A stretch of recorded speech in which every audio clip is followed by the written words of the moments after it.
Guys कैसे हो? I hope सभी स्वस्थ होंगे, मस्त होंगे। आज हम कहने जा रहे हैं संकट माता चौथ माता की तिलकुटी की कहानी। तो ध्यान से सुनिए सभी। एक गांव में एक बुढ़िया माई थी, तो वो अपने बेटे के व्रत करती थी संकट चतुर्थी के, संकट माता के। तो उसका बेटा गाय भैंस चराने के लिए जाता था, तो उसकी जो चाची ताई थी उसने उसको सिखा दिया था कि तू तो गाय भैंस चराने जाता है और तेरी माँ पीछे से गटके कर कर खाती है, मतलब पकवान बना बना के खाती है। तो उसने बोला नहीं, मेरी माँ तो ऐसी नहीं है। लेकिन चाची ताइयों ने कहा नहीं, एक दिन तो टाइम से पहले आके देख ले। उस दिन था संकट माता का व्रत, संकट तिलकुटनी का व्रत, संकट चतुर्थी का व्रत। तो उस एक दिन वो लड़का पहले आ गया, तो उसने देखा उसकी माँ कढ़ाई में तिल भून रही थी।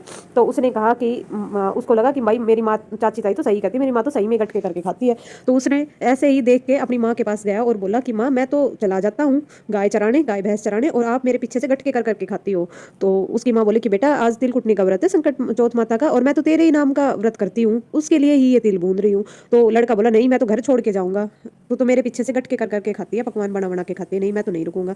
तो उसकी माँ को पता चला कि ये किसी न किसी का सिखाया हुआ है, नहीं रुकेगा। तो उसकी माँ ने जो उसके नाम के व्रत करके जो कहानी सुने हुए तिल थे, वो अपनी झोली पल्लू में से खोल के उसको पकड़ा दिया और बोले कि बेटा तू जहाँ भी जाए इनको पूर के बैठ जाना। ये बोल के कि जब भी तेरे ऊपर कोई भी विपत्ति आए, आपदा आए, तो ये बोल के पूर के बैठना कि हे संकट माता, अगर जो मेरी माँ मेरा नाम का सच्चा व्रत कर ऐसे तो मेरी यह विपत्ता या आपदा दूर हो जाओगी।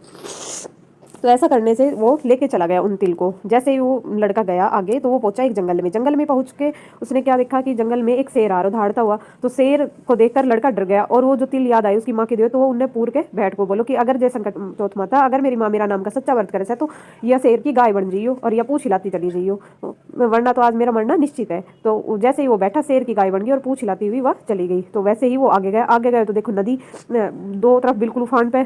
तो जान को रास्तों को ना, अगर जो जंगल में रहे तो जंगल में जानवर खा जाएगा मैंने। तो सोची रात होगी और जान खतरा चाहिए, तो वो वैसे रास्तों ढूंढे। तो तिल पूर के बैठ गो कि बोलो हे संकट चौथ माता, अगर मेरी माँ मेरा नाम का सच्चा व्रत करे से, तो यदि नदी की दो फाड़ हो जी, बीच तो मैंने रास्तों मिल जाइयो। तो जैसे ही वो बैठो, वैसे ही नदी की दो फाड़ होगी, बीच तो मैंने रास्तों मिल गो। तो आगे पहुंचो तो एक नगर में पहुंचो, तो उस वह नगर के माए एक बुढ़िया माता थी, वह रोती जाए और पूड़ा तारती जाए। तो वह लड़का ने पूछी कि बुढ़िया माई के बात, मतलब या तो तू खुशी की बात कि तू पूड़ा तार रही सागी, और या तेरी दुख की बात कि तू रोती जा रही सा, सुख और दुख एक साथ कैसे।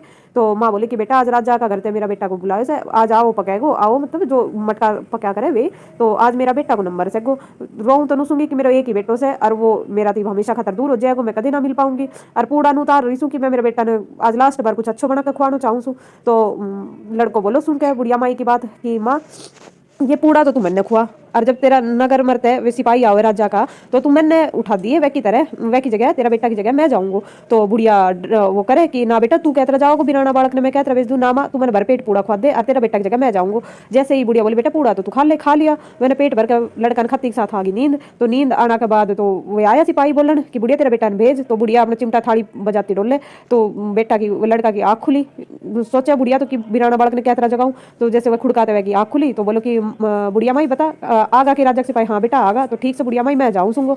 तो जैसे आओ खतर सिपाही लेकर गए, मैं बैठा आओ मैं, तो वो फेरते अपने जो है कि माँ ने दिया था तिल पूर के बैठ को बोलो कि हे संकट चौथ माता, अगर मेरी माँ मेरा नाम का सच्चा व्रत करे से, तो मैं जिंदा बच जाइयो और ये आओ पहली पक जाइयो, और मेरे कुछ ना होना चाहिए, अग्नि में ना जलूंगा, नहीं तो मेरा मरनो निश्चित से आज। तो जैसे ही वो पूर के बैठो, तो अगले दिन बालक अपने बित्ती डंका खेल रहा, तो वो बित्ती जैसे ही वह आओ कटी की, तो टन आवाज आई। तो टन की आवाज सुनकर सारा नगर का आसपास का जो भी था वे आगा कि भाई 6 महीना में आओ पका करे, इनकी बार इतनी जल्दी कहता पक गो। तो जैसे ही यह बात उनने राजा तो बताई, राजा ने देखी, चलो भाई सब सिपाहिया के साथ चाल दिया अपना लेके सब चीज। जैसे ही वे सिपाही मटका उतारने लग गया, तो मटका उतारने लग गया, तो बुढ़िया माई को बेटो बोलो कि अरे धीरे धीरे धीरे धीरे। तो सब डर गया, भी सिपाही छोड़कर मटका दूर खड़ा होगा कि बोलो कि मैं तो पता ना भूत सप्रेत से आम तो ना उतारा। तो राजा तलवार निकाल कर बोलो कि तू भूत सप्रेत सा के चीज सागो बता हमने। तो वो बोलो कि मैं कुछ भी को ना, मैं तो मेरे एक साधारण सो इंसान सूंगो, और मेरी माँ संकट चौथ माता का व्रत करा करती तिलकुटी का, और मैं तो वे तिल पूर के बैठो तो कि मेरी माँ ने जो कहानी सुना हुआ तिल दिया था वे पूर कर बोल के बैठो तो कि माँ अगर जब मेरी माँ मेरा नाम का सच्चा व्रत करे तो आज मैं अग्नि में नहीं जलूंगो और आओ भी पक जाओगो। तो वही होगो। तो फिर यह बात जब राजा रानी ने सोची, तो रानी बोली कि हमने अपनी बेटी को ब्याह तो करना ही है, ऐसे अच्छो जमाई कितने मिलेगो जो ना शेर की दहाड़ते हो ना अग्नि में जल सके ना कुछ भी हो सके, तो हम अपनी बेटी को ब्याह ऐसे ही करांगे। तो रानी की यह बात राजा ने मान ली, उन्होंने अपनी बेटी को ब्याह वैसे कर दियो। तो राजा मैंने अपना घर ले गो, वे राजा के घर रहने लग गया। तो एक दिन राजा की बेटी और वो लड़को टहल रहा था छत पे, तो छत पे वो टहल रहा था, तो उन्होंने कही कि देख बारिश को मौसम तो बादल आ रहा था, देख हमारा देश का नहीं तो बादल आ रहा सगा, पर आने बारिश को मौसम हो रखो है। तो लड़की बोली कि अच्छा आपका भी देश है, आपका भी मतलब वो परिवार है।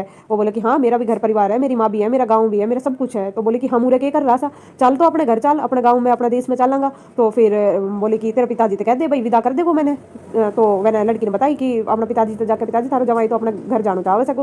तो बोले कि बेटा बुआ तो बहुत अच्छी बात से कि घर जमाई रहना तो अच्छा है कि अपने गाँव अपने घर चल जाए। राजा ने बहुत सारो धन दौलत देकर यार वो विदा कर दिया दोनों जना। तो वे जैसे गाँव में पहुंचा तो सिपाही का हाथ बेरो पहुंचा कि मेरी माँ ने जाके कह दी थी कि तेरी बहू बेटा आया सगा। तो बुढ़िया इतनी साल तय जैसे सिपाही ने कही बोले कि तू भी क्यों मेरा ताना मारा सो, कितने मेरे बेटो आओ के बेरो मारे सक जी वैसे कित के सको।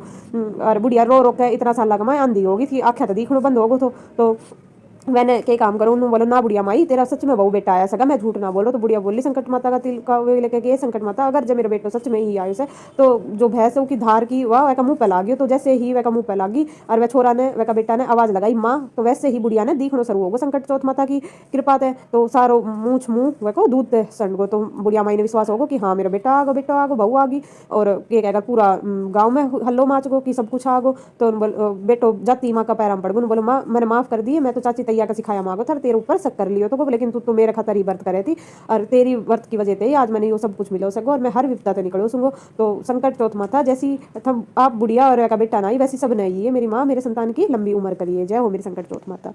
अब इसके साथ ही गणेश जी की कहानी और है। तो ये दो कहानी सुनी जाती है संकट चौथ व्रत में। तो सुनिए दूसरी कहानी गणेश जी महाराज की। तो इस दिन क्या होता है कि गणेश जी महाराज आते